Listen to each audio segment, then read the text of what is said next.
भुवस्वः तत्सवितुर्वरेण्यं भर्गो देवस्य धीमहि धियो यो नः प्रचोदयात्।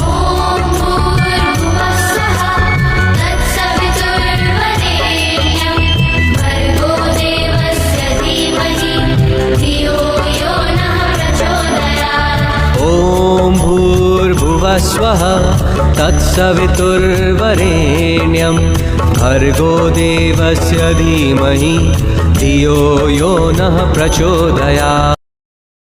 जैसा कि नित्य प्रति सुनते हैं, जो मन या अंतःकरण बाहर भटक गया है, बाहर ही ऐसा रुल या खो गया है अथवा अपने अंदर से अनुपस्थित हो गया है, तो ऐसी अवस्था में मन की शक्ति बाहर बिखर जाती है।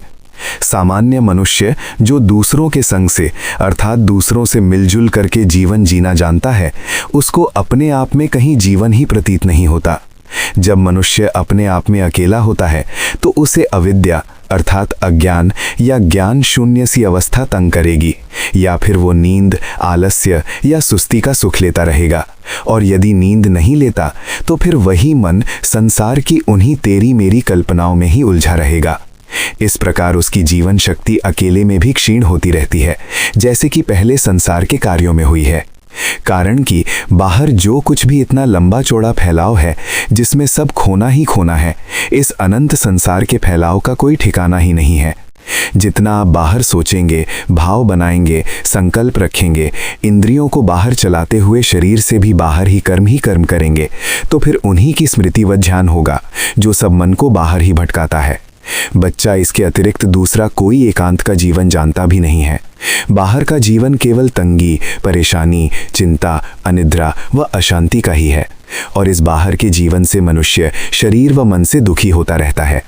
बाहर भटका हुआ मन सुख की तरफ भागता है और दुख से डरता है, परंतु उसको इतना ज्ञान नहीं है कि वो सुख कहाँ और कब तक बना रहता है। ये सुख व दुख की वेदनाएं तो स्वभाव से सभी जीव, पशु, पक्षी, कीट व पतंगों में समान रूप से होती हैं, परंतु इसके अतिरिक्त यानी सुख दुख को छोड़कर एक दूसरा ज्ञान भी है जो केवल मनुष्य में है, वह मनुष्य का ही विशेष इसमें अधिकार है। ज्ञानम हितेषाम अधिको विशेषः, ज्ञान ही मनुष्य के बीच में विशेष है कि अपने आप में अकेला बैठकर भूत भविष्य की बातों को सामने रखकर वह विचार करके अपना हित व अहित समझ सके, ये ज्ञान मनुष्य में अधिक है। प्रकृति या कुदरत का छोटा मोटा सुख देखने में तो अच्छा लगता है, परंतु वो अल्प सुख सदा के लिए अच्छा नहीं होता है। जैसे मीठा जहर भी अच्छा लगता है, परंतु उसकी अच्छाई किस मूल्य की है यदि उस जहर को खा करके मनुष्य मर गया। इसीलिए उस प्रकृति के सब वृत्तांत व खेल को जो जानने पहचानने वाला अंदर का ज्ञान है, ये जिसमें पूर्ण था वो सर्वज्ञ भगवान ही है। परंतु अल्प अल्प इस ज्ञान की भक्ति करने वालों को भी इस प्रकृति का पता लगना चाहिए कि ये प्रकृति के स्वभाव व आदत वाली है, जो अपने सुख व दुख दो वीरों को सामने रखकर मनुष्य को अचानक सुख दिखाकर अंधा कर देती है। सुख वाली वस्तु में प्रीति या राग उत्पन्न हो जाता है।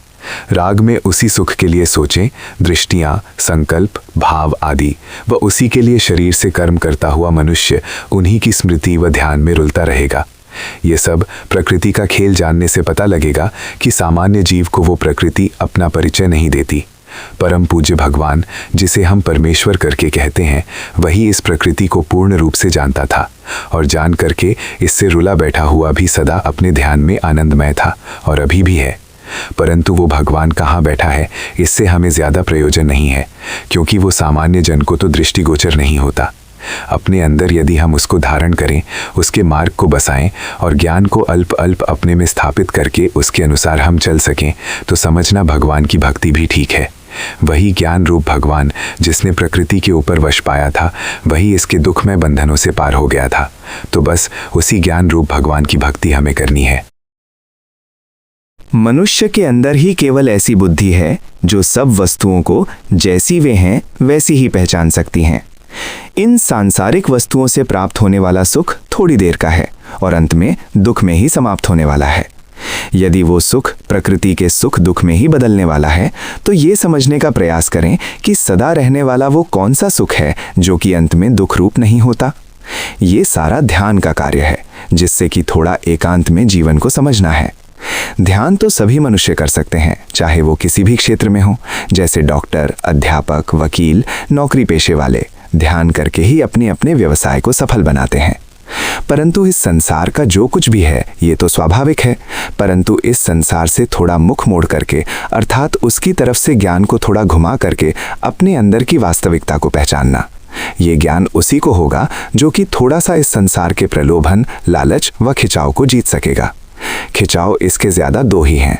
पहला, मीठी वस्तु के लिए मन का चिंतन व सोच। दूसरा, कड़वी वस्तु जो दुख देती है उससे ऐसा हटाव, अप्रीति व द्वेष कि मन उधर जाना भी नहीं चाहता। जिसने थोड़ा सा प्रकृति के दोनों प्रभावों, सुख और दुख, अर्थात अच्छा लगना और बुरा लगना के बीच में अपने ज्ञान को बनाए रखा और वास्तविकता को पहचान सका, तो समझना कि वो भगवान के रास्ते पर उन्हीं की बुद्धि का उपासक है, चाहे उसे ज्ञान योगी, ध्यान योगी या कर्म योगी कुछ भी कहो। बाहर के सब अच्छे कर्म व बर्ताव के बिना बाहर के प्राणी मनुष्य को ध्यान करने के लिए अवकाश तक भी नहीं देंगे। जैसे कि यदि किसी के साथ कड़वा बोला गया तो जब हम अकेले में आराम से बैठे हैं तो उसी मनुष्य का जिसको कड़वा बोला गया है भय ही लगा रहेगा कि पता नहीं वो क्या सोचेगा या मेरे विपरीत क्या करेगा। अतः बाहर सब अच्छे कर्म मन को जोड़कर करने पड़ते हैं। इसका नाम कर्मयोग है। यदि इस कर्मयोग को ना करें तो ध्यान योग सफल नहीं होगा। कर्मयोग से थोड़ा ध्यान लगने लगेगा, तब जाकर के अंदर की वास्तविकता की खबर पड़ेगी और उसी से सत्य का ज्ञान होगा। अब ज्ञान के साथ जुड़ करके जैसा अपने आप को चलाना चाहिए, यदि मनुष्य अपने आप को चला गया तो वो पक्का ज्ञान योगी कहलाएगा। वो भगवान का भक्त होकर के वो सब बंधनों से पार होकर के अपने आप में ऐसा सुख और शांति पाएगा जो परमेश्वर के अंदर अनादिकाल से बसे हुए हैं। इसी परम शांति के मार्ग को वेद और शास्त्र एक स्वर से कहते हैं। जैसा कि पहले बोला गया है, प्रकृति के दो सहज प्रभाव, अच्छा लगना और बुरा लगना, सबके अंदर जन्म से आ जाते हैं। अच्छा लगने का नाम ही सुख है और बुरा लगने का नाम ही दुख है। इनको सुख दुख भी नहीं कहना चाहिए, ये तो सुख व दुख का एक संवेदन होना है। सुख तो सत्य वो होगा जो परमात्मा का है। सत्य दुख भी यही है कि जो सुखों के पीछे आता है, अर्थात जिन प्राणियों से प्रीति या प्रेम मिलता था उन्हीं से अनादर मिलने लग जाता है। मिथ्या सुख के पीछे लगे प्राणियों को यही दुख प्राप्त होता है। मनुष्य अपनी मिथ्या अवस्थाओं व अभ्यासों में मिथ्या सुख के पीछे लगा रहता है और उसके अंतिम परिणाम में यही तो होना है, रोग, शोक, व्याधियां, अनादर इत्यादि। अतः असली दुख वही है जो सुख के बहाने मिला है और सत्य सुख वो है जो इन सब सुख दुख के संवेदनाओं से मुक्त होकर अपने आत्मा में मिलता है। प्रकृति के दो मार्ग ऐसे हैं कि एक में तो सुख का प्रदर्शन करना कि ये कैसा अच्छा है और दूसरे के दुख को अनुभव करवा देना, ओ ये अच्छा नहीं है। बस इससे सारे जीव, कीट, पतंग, पशु पक्षी सब चलाए जाते हैं। जैसे कि किसी पशु पक्षी को भी अनुभव होगा कि ठंडी लग रही है तो अचानक धूप को देखकर धूप में जा बैठेगा। यदि धूप कड़वी लग रही है तो छाया में चला जाएगा। अपने सुख के लिए पशु पक्षियों में एक दूसरे को मार करके खाने का स्वभाव है, जैसे कौवा दूसरों के बच्चे खाता है। इस प्रकार ये सब जितने जीव हैं एक दूसरे का भक्षण करते हैं और एक दूसरे के वैरी बनते हैं। ये सारा इस प्रकृति ने अपने दो खेलों से ही रचाया हुआ है। प्रत्येक मनुष्य भी इन्हीं प्रकृति के दोनों प्रभावों से चलायमान होता है। जैसे किसी की बोली हुई बात बुरी लग गई, वह क्रोध आ गया, क्रोध में मिथ्या बोल गया तो उसको पता नहीं कि इस मिथ्या बोल का क्या परिणाम होगा। यही अज्ञान है। इस अविद्या को पहले अपने अंदर को समझे। सारी प्रकृति अपनी माया के साथ इसी अविद्या रूपी अंधकार के कारण रचना व विनाश करती रहती है। चेतन व ज्ञान स्वरूप आत्मा के सत्य को प्रकट नहीं होने देती, अर्थात सत्य छुपा रहता है। बस एक परमेश्वर ही ऐसा है जिसके अंदर प्रकृति के सब सत्यों का प्रकट ज्ञान है। प्रकृति के बंधनों से मुक्ति भी उसकी स्वाभाविक ही है। परंतु मनुष्य स्वयं अपने आप में ये निश्चय करे कि अपने अंदर भी मैंने उस भगवान की भक्ति करके इस अविद्या को जड़ से उखाड़ देना है। इसके लिए ये आवश्यक है कि उसको भले बुरे का पता लगता रहे तथा अपने चलने का रास्ता भी उसके ध्यान में रहे। चाहे उस रास्ते पर चलने में तंगी भी हो तो भी प्रकृति की नहीं सुननी। जैसे बीमारी की अवस्था में ना चाहते हुए भी स्वादिष्ट भोजन छोड़ना पड़ता है और भी नाना प्रकार की प्रिय वस्तुएं छोड़कर संयम रखना पड़ता है। यदि ऐसा ना कर सका तो बीमारी बढ़ जाएगी और मृत्यु भी आ सकती है। बीमार मनुष्य की दृष्टि में मीठा खाने का सुख तो बसा हुआ है, परंतु उस सुख के पीछे जो दुख आता है उसका उसको ज्ञान नहीं है। मीठा खाने की इच्छा पूरी ना होने से उसे दुख होता है और यही दुख उसको भड़का जाता है जब वो मन के अनुसार मीठा नहीं खाता है। इस दुख को जीतकर जिसकी बुद्धि बनी रही वह प्रकृति की इन दोनों धाराओं में नहीं बहा और उससे बचने के लिए जागता रहा, तो समझो भगवान की भक्ति उनकी चल पड़ी। वास्तव में भक्त व ज्ञानी तो वही है जो इस मन की खींच को अपने अंदर ही पहचाने कि जिधर मुझे ये मन सुख दिखलाकर ले जा रहा है इसका अंत क्या और कहाँ होगा। बच्चे तो नहीं पहचान सकते क्योंकि उनकी बुद्धि का इतना विकास अभी नहीं हुआ है, परंतु जो बड़ी आयु के हैं उनसे भी प्रकृति की तरंगे उन्हीं को उत्तेजित करके मिथ्या कर्म करवा जाती हैं। प्रकृति की शक्ति केवल एक ही तो नहीं है और उसकी बहुत सी शक्तियां पहचाननी पड़ेंगी जो विद्युत तरंगों की तरह बाहर कुछ करने के लिए जीव को प्रेरित करती रहती हैं, अर्थात खोटे कर्म करने के लिए धकेलती रहती हैं। बाहर इसके सब मिथ्या कर्म होते हैं, जैसे नशा पीना, अपमान का बदला अपमान से लेना इत्यादि, जिनको कि अच्छा करके प्रकृति दिखलाती है। ये सब प्रकृति की तरंगे हैं, जैसे कि विद्युत के झटके होते हैं। इसी प्रकार मन के विद्युत के भी धक्के हैं। यदि आप उन धक्कों के बीच में टिके रहे तो समझना वो भगवत बुद्धि होगी। वो बुद्धि चाहे एक क्षण के लिए भी आपके अंदर टिकी रहे तो वो बुद्धि उस समय तक का भगवान है, परंतु दुख इस बुद्धि रूप भगवान को उस समय टिकने ही नहीं देता। यदि आदत के विषय ना दें तो दुख होता है, तो वो दुख मिथ्या मति उत्पन्न कर देता है और मिथ्या आदतों को पूरा करने का सुख भी मिथ्या बुद्धि ही पैदा करती है। जैसे कोई नशा पीने वाला कह देता है कि नशा पीने में कौन सी ज्यादा बुराई है, और आदतों का सुख छोड़ने में कोई विशेष पुण्य भी होने वाला नहीं दिखाई देता। ये सब मिथ्या मतियां या खोटे संकल्प या इरादे भी बनते हैं और उन्हीं के अनुसार मन में मिथ्या उत्तेजनाएं या जोश भी उत्पन्न होते हैं। पहले तो ये प्रकृति मनुष्य को पहचानने के लिए मनोयोग ही नहीं होने देती, अर्थात मन को अंदर की विधाएं समझने के लिए अंदर आने ही नहीं देती, अर्थात मन को अंदर झांकने तक नहीं देती और बाहर संसार में भटकाती व रुलाती रहती हैं। फिर मनोयोग वही कर सकेगा जो थोड़ा एकांत में बैठकर प्रकृति के वृत्तांतों को देखे कि आज दिन भर में मैंने क्या किया, कैसे चला गया, किस किस से बातचीत हुई और क्या कुछ बोला गया। ये जीवन में सब घटनाएं आती हैं, कारण कि हम समाज में रहते हैं। ये मन में पहचानना है कि पड़ोसी, प्यारे व विरोधियों से भी कैसा बर्ताव किया गया। उस समय आप यदि ये सब स्मरण करने का यत्न करेंगे तो पहले तो नींद वाला मन उन सबको याद ही नहीं करने देगा। वो मन कहेगा कि अब खाली बैठे हैं, इससे तो अधिक लाभ यही है कि सो जाओ। तो इस अवस्था में थोड़ा उस आलस्य को भी जीतना पड़ेगा।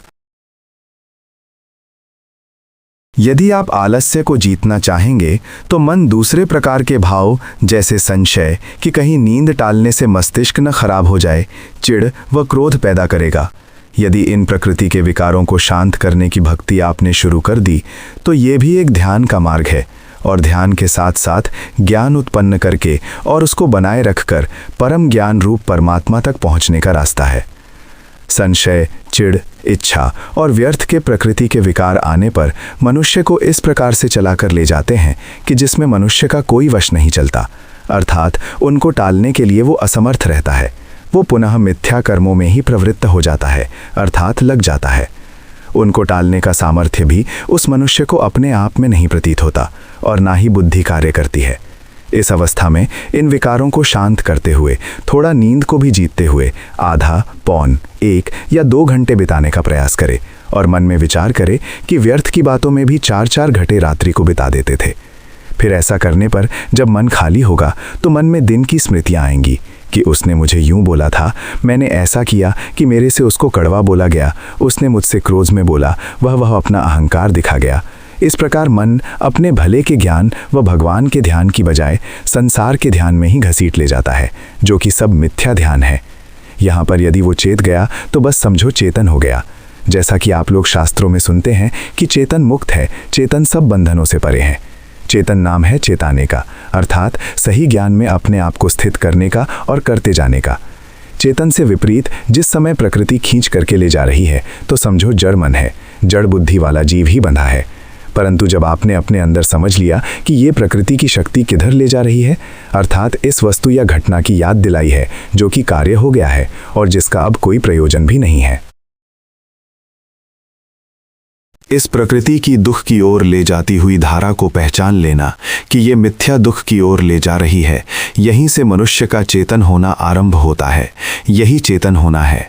खाली मन पत्थर जैसा जड़ है जिसमें प्रकृति के विकार अर्थात संसार के विचार ही बहते रहते हैं। खाली मन में मान व क्रोध का भाव आते ही ध्यान करके विवेक विचार उत्पन्न करना कि अब इनका क्या करूं और कैसे इनसे मुक्ति पाऊं। ऐसी अवस्था में थोड़ा संस्कारों को दबाना चाहिए। भटते हुए रथ और भटकती हुई गाड़ी का यदि ड्राइवर ठीक नहीं है तो वो उन्हें कैसे संभालेगा। इसलिए कहते हैं कि ज्ञान को सदा अपने साथ रखना। यही सत्य का साक्षात ज्ञान रूप भगवान कृष्ण जी यदि आ गए तो वही अर्जुन अर्थात यही कमाई करने वाले जीव के शरीर रूपी रथ को संभालेगा। ज्ञान ही मन को बताएगा कि तू जिधर जाना चाहता है उधर रखा क्या है, अंत में तुझे क्या मिलेगा। यदि तू किसी का बुरा करेगा या दुख देगा तो जैसे तेरे अंदर अग्नि जली है फिर उसके अंदर भी वैसी ही अग्नि और अधिक भड़केगी। सब पशु पक्षी भी ऐसा ही करते हैं तो तू सब पशु पक्षियों के समान ही हुआ। यदि इतना विवेक जाग गया तो अब इस दुख में जीना सीखना पड़ेगा। बाहर भटका हुआ मन दुख में जीना सीखने नहीं देता और कभी शांति व आनंद का अनुभव भी नहीं करने देता। बाहर भटका हुआ मन नींद में थोड़ी देर के लिए भले ही शांति पा गया, परंतु जब नींद से उठेगा तो फिर वही संसार खड़ा करेगा। ये सारे ही जीव जितने बाहर घूम रहे हैं, ये मत समझिए कि ये हमारे मन में नहीं है। अवश्य ही इन सबको मन के अंदर एक एक क्षण में प्रकृति उत्पन्न करती रहती है और नष्ट करती रहती है। जैसे हम स्वप्न में अपने जागृत काल के समान अंदर सब संसार खड़ा देखते हैं, यही भाव रूप में अब भी अंदर ज्यों का त्यों ही सब बह रहा है। इसको अपने मन में इस प्रकार समझना है कि मान लो दूसरे के थोड़े से दुर्व्यवहार से मेरे को दुख हो गया। उस दुख को आग को मैं पी नहीं सका, अर्थात उस दुख का जहर नहीं हजम कर सका। यदि मैं दुख का जहर हजम कर लूं तो कहाँ आग है और क्या मेरा उसके दुर्व्यवहार से बिगड़ा। केवल दुख देने वाले की मिथ्या दृष्टि ही मन के अंदर बनी रहती है, जो दुख के जहर को हजम नहीं करने देती।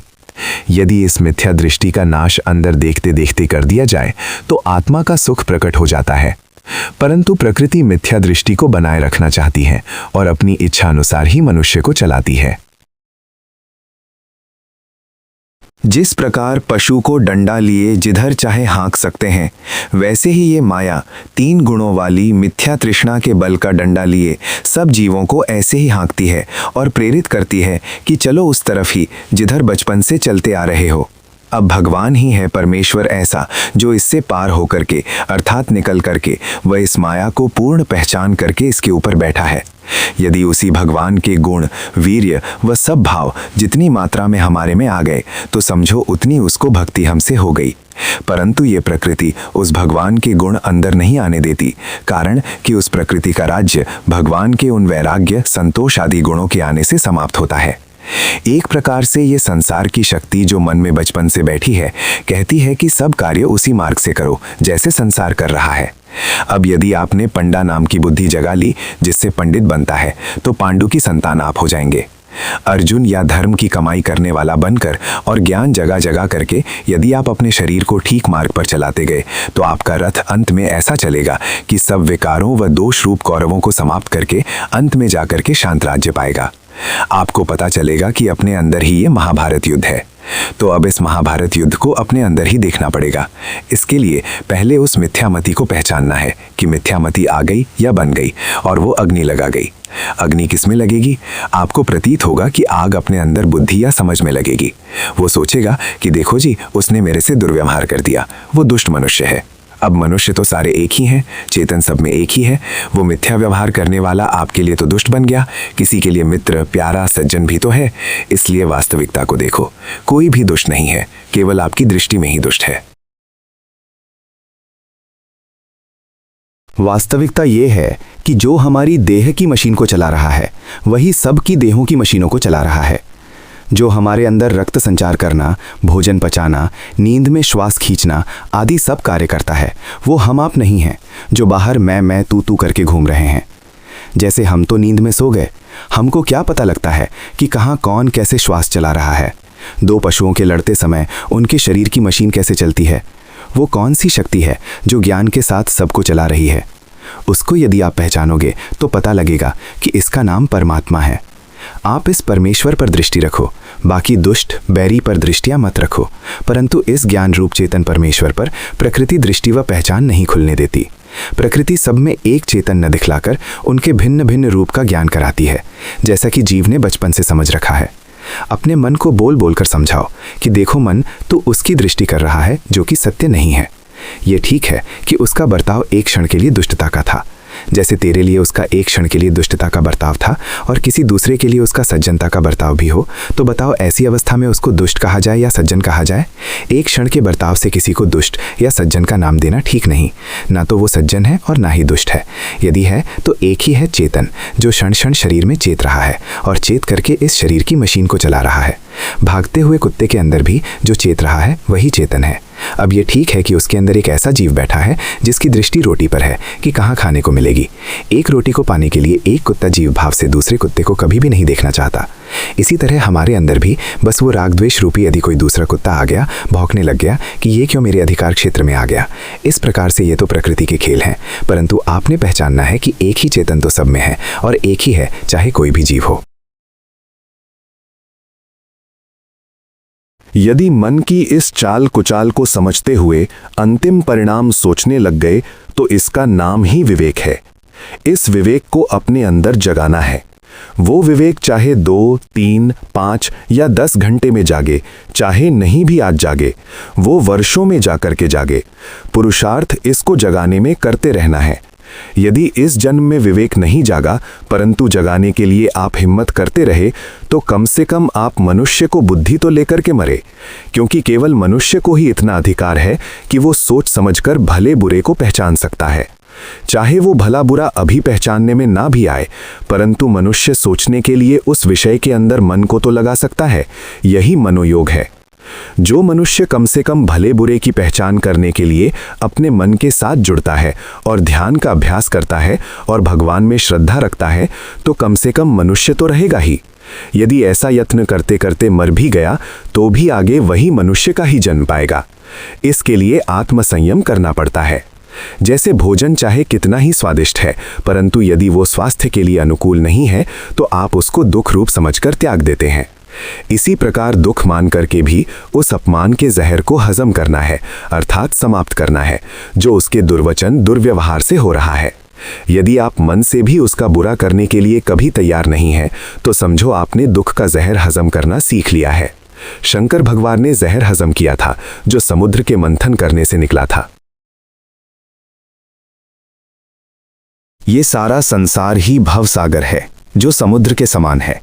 यदि इस भवसागर रूपी समुद्र को आप मथेंगे, अर्थात यदि विचार द्वारा निर्णय करोगे कि इसमें क्या सार है, आपको सार तो कुछ दिखलाई नहीं देगा, परंतु इसमें दुख का विष एक दूसरे से व्यवहार करने से चढ़ जाता है। फिर ये दुख का जहर इस उन्मत्त अवस्था में ऐसे ऐसे कर्म करवाता है जो किसी के भी भले के लिए नहीं है। इस विष को पचाने वाला भगवान शंकर है, जो शांत रहने वाला और अपने आप को शांत करने वाला है। भगवान शिव के ये भी 2 नाम हैं, शंभु और शंकर। शंभु अपने आप में शांत होता है और शंकर बलपूर्वक विवेक जगा करके मन को मना करके अपने आप शांत कर लेता है। जब आप मन को शांत करने के लिए चल पड़े तो भगवान शंकर की भक्ति हो गई, और जब ऐसा करके आप टिक गए, अर्थात मन आपका शांत हो गया, बस समाधि हो गई, तो यही शंभु भगवान की अवस्था है, अर्थात संसार का विष पचाना है। ये विष पचाना फिर कैसे है? जैसे उसने मेरे से दुर्व्यवहार कर दिया तो मेरा मन कहता है कि वो दुष्ट है। उसके बर्ताव का विचार करते ही मन में क्रोध आदि आने से उसके खोटे व्यवहार की ही स्मृति आती है और मिथ्या बर्ताव करने के लिए मिथ्या संकल्प भी बनते हैं। अंदर अग्नि भड़क रही है और मन में विष चढ़ रहा है, उसके बारे में मिथ्या ध्यान भी कि किस प्रकार उससे बदला लिया जाए। ये सब कौन करवा रहा है? मन में थोड़ा विचार करने पर पता चलेगा कि उसके व्यवहार की वो दुख की आग ही है, परंतु साधक इस दुख की आग को ऐसे शांत कर लेता है जैसे सिर दर्द, या जैसे छोटा बालक अपने पिता के थप्पड़ के दुख के जहर को अंदर ही अंदर हजम कर लेता है, या जैसे बड़े अफसर से किया गया अपमान भी छोटा अफसर सहन कर लेता है। हम सब भूख, प्यास, ठंडी, वायु व कमजोरी का दुख भी सहन करते हैं। सच पूछो तो संसार में दुख ही ज़्यादा है और दुख सबको ही सहन करना पड़ता है। जिसके पास कुछ शक्ति है उसके अंदर से तो शक्ति द्वारा कोई ऐसा दुर्वचन या दुर्व्यवहार भी आ जाता है जो हमें दुख दे जाता है। अब इसको मन में क्या लगा के रखना कि वो कुछ दुर्वचन बोलकर हमें दुख दे गया।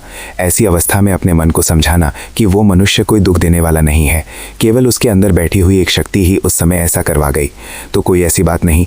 जो अंदर अपमान का दुख हो रहा है, इसको देखते हैं कि ये कितनी देर तक बना रहता है। जैसे कांटे या किसी अंग जले का दुख भी इच्छा के प्रतिकूल होकर भी सहन करना पड़ता है। सहते सहते वो दुख सदा तो बना रहता नहीं। अंत में जाकर अंदर बैठी हुई भगवान को प्रकृति शक्ति तो उसको शनै शनै ठीक कर ही देती है। ये ठीक है कि खोटी प्रकृति या आदतों की शक्ति के वशीभूत होकर वो बेचारा दुर्व्यवहार करके इस मार्ग से चल गया। वो तो दुर्बल था, परंतु मैं दुर्बल क्यों बनूं? इस प्रकार से अपने मन के अंदर उचित संकल्प और भाव बनाएं। भाव बना करके यदि ठीक मार्ग से आप बाहर चले गए तो समझो कि आपने उसके दुर्व्यवहार का विष पचा लिया। अब आपका मन शांत होगा। यही शंकर भगवान की सच्ची भक्ति है। जब आपका मन शांत होगा तो अनावश्यक सोचें चिंतन रूपी पापी चित्त में नहीं होंगी। उचित मार्ग के सोच विचार का नाम ही तो ध्यान है। संस्कृत में ध्याय धातु से ध्यान शब्द बनता है, जिसका तात्पर्य स्मरण और चिंतन है। दूसरे प्रकार की मन की सोच भी है, जिससे चित्त शब्द बनता है। वैसे तो उसका तात्पर्य भी सोचना है, परंतु ये जो प्रकृति के मार्ग से सोचना है, इन सोचों में पड़े रहने का नाम ही चित्त है। यदि इसी चित्त को अपने हित के लिए, अहित से बचने के लिए, मिथ्या मार्ग के विष को पचाने के लिए सोच विचार करके अपने आप को सोच में डाल रहे हैं, वह शब्द बोल बोलकर विचार भी कर रहे हैं, तो ये ध्यान कहा जाएगा, जो कि शब्द बोल बोलकर होता है। इस प्रकार चित्त अर्थात प्रकृति के मार्ग की सोच और ध्यान अर्थात अपने कल्याण के लिए किया गया विचार व चिंतन को अलग अलग पहचानना है। आप बाहर बहुत कुछ पहचानते हैं, क्योंकि अविद्या वाला मन अपने अंदर कुछ समझे बिना रह ही नहीं सकता। इस अविद्या का कलंक जन्म से ही सब जीवों के साथ है। आंखें खोलकर बाहर ही कुछ देखते रहना, कान फैलाकर बाहर की आवाजें सुनने की लपक अंदर बनी ही रहती है कि कोई ना कोई ज्ञान जन्मते रहना चाहिए, ताकि हमको प्रतीत हो कि हम जीवन धारण कर रहे हैं, अर्थात संसार में बने हुए हैं। यदि किसी प्रकार भी ज्ञान अंदर नहीं स्फुरता है तो ऐसी अवस्था में मन चाहेगा कि उसे नींद आ जाए। यदि नींद नहीं आती है तो मन अपने आप इस संसार से अपने आप को उजड़ा हुआ समझता है। उजड़ा हुआ कोई नहीं रहना चाहता, इसलिए प्रत्येक मनुष्य अपनी शक्ति के अनुसार ज्ञान उपजाता रहता है। परंतु यदि आप उचित मार्ग के ज्ञान नहीं उपजाएंगे तो प्रकृति अपने प्रकार के संस्कारों को जगाकर संसार के मिथ्या ज्ञान ही उत्पन्न करती रहेगी, जैसा कि सतत सबके अंदर करती रहती है। मन के अंदर ज्ञान तो सदा चाहिए, चाहे वो ज्ञान ध्यान के मार्ग का हो या फिर प्रकृति द्वारा संस्कारों से उपजाया ज्ञान हो।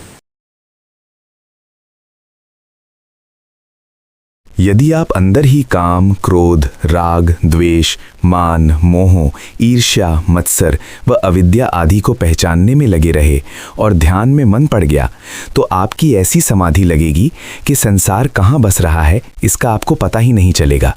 इसका ये तात्पर्य नहीं है कि आप संसार से उजड़ गए। यदि आप एक क्षण के लिए अंदर का चिंतन बंद कर देते हैं तो बाहर का संसार आपको खिला हुआ नजर आएगा। उस समय आपकी सब इंद्रियां बाहर काम करने लग जाएंगी, जैसे कि पहले काम करती थीं।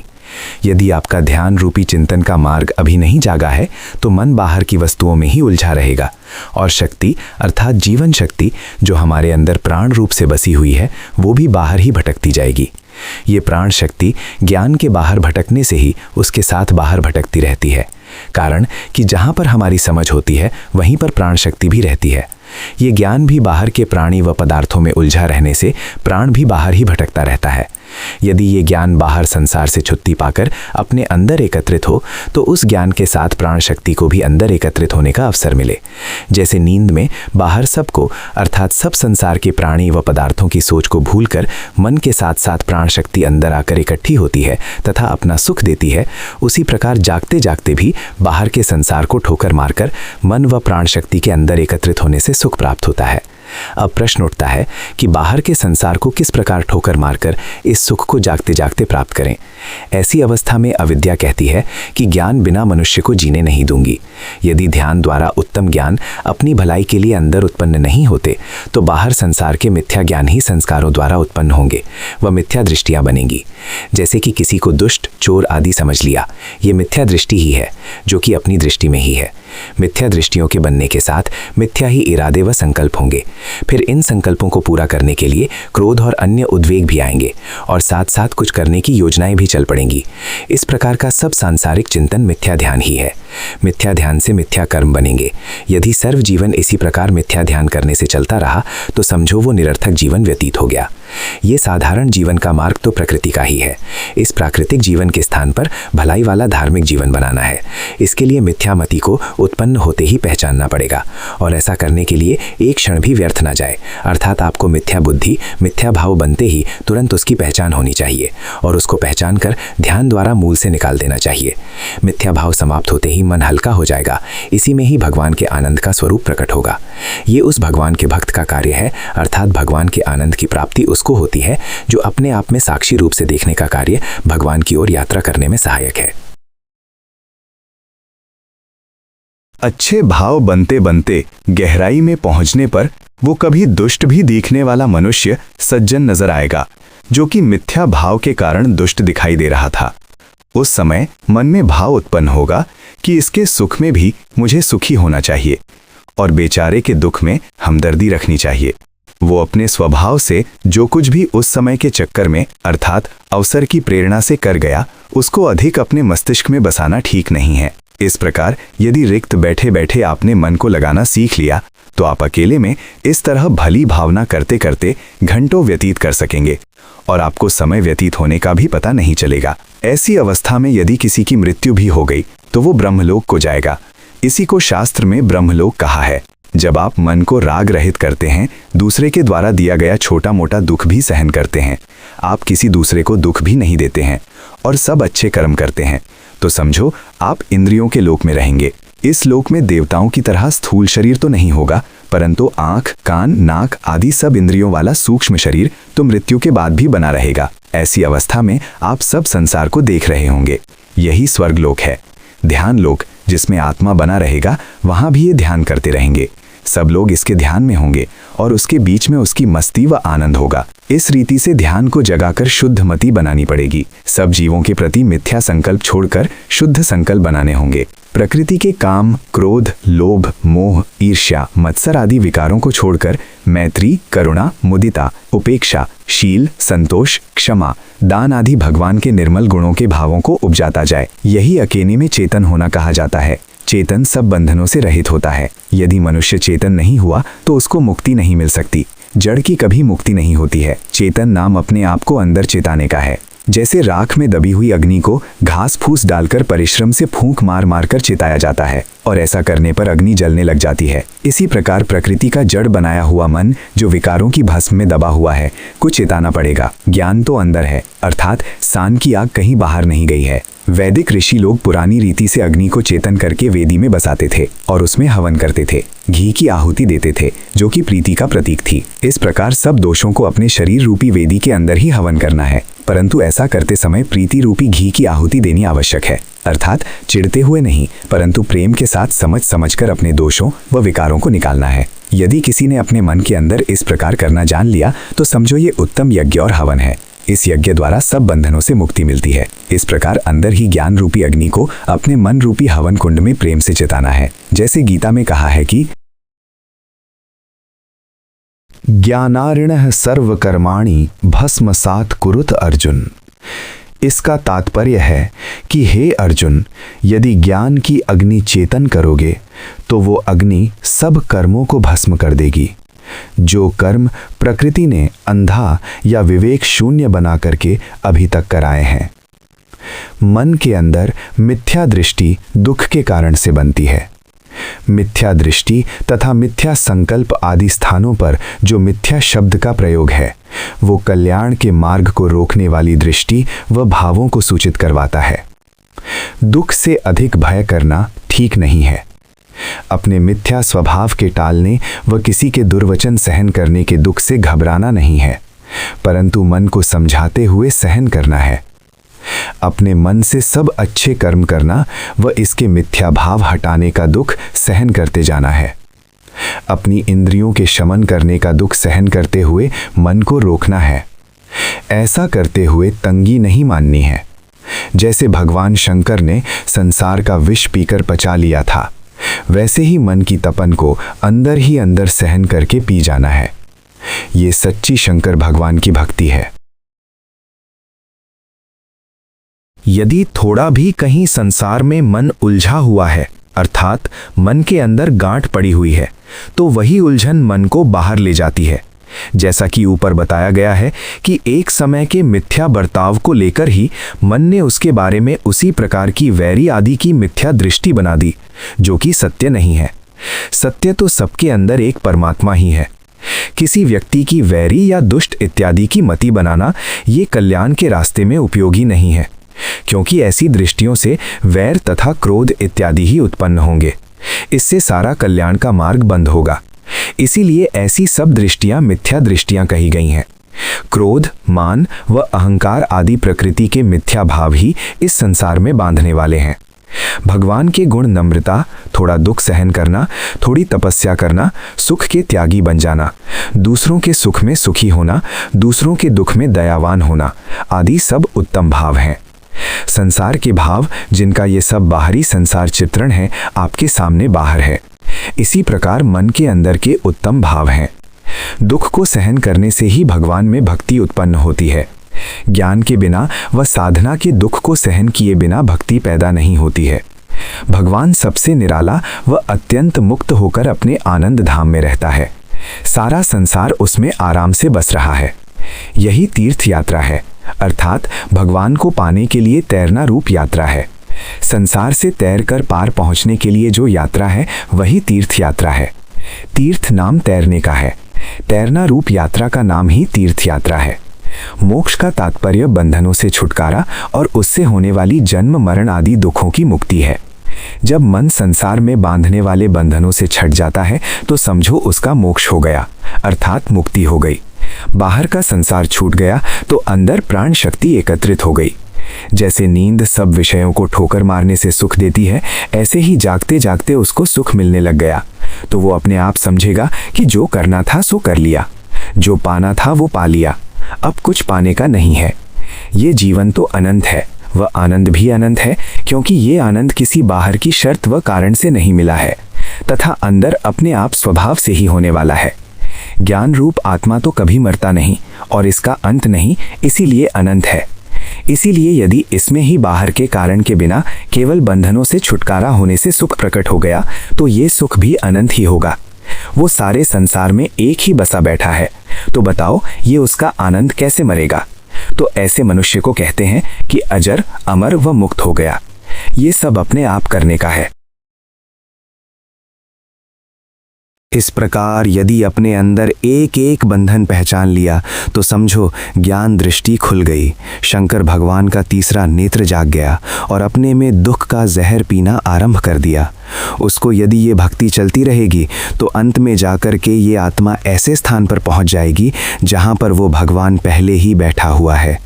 अंत में ये ऐसा फल है कि जिसको पाकर के मनुष्य को ये कभी भी अनुभव नहीं होता कि मुझे किसी वस्तु की कमी है, कोई घाटा रह गया, मृत्यु भी नहीं दिखती। तो ये चेतन रूप आत्मा कैसे मरेगा, जो कि सारे संसार की आत्मा है, सारे शरीरों को चेता रहा है, पेड़ों के अंदर रस चला रहा है, जीवों के अंदर रक्त संचार व भोजन पचाना आदि सब कार्य कर रहा है। पेड़ों के अंदर ये ज्ञान शक्ति सोई हुई अवस्था में है, परंतु वो शक्ति कभी मरने वाली नहीं है। इसका ज्ञान कभी समाप्त होने वाला नहीं है। इसके ज्ञान तक यदि आप पहुंच जाएंगे, तो इसका सच्चा सुख आप पा जाएंगे। आपको अंदर ही प्रतीत हो जाएगा कि बस जो पाना था सो पा लिया, अब ये सुख हमारे से छिन जाने वाला नहीं है। ये सब करना तो अपने आप में है, दूसरा कौन आपके लिए करेगा? बस यही सारे का निचोड़ है।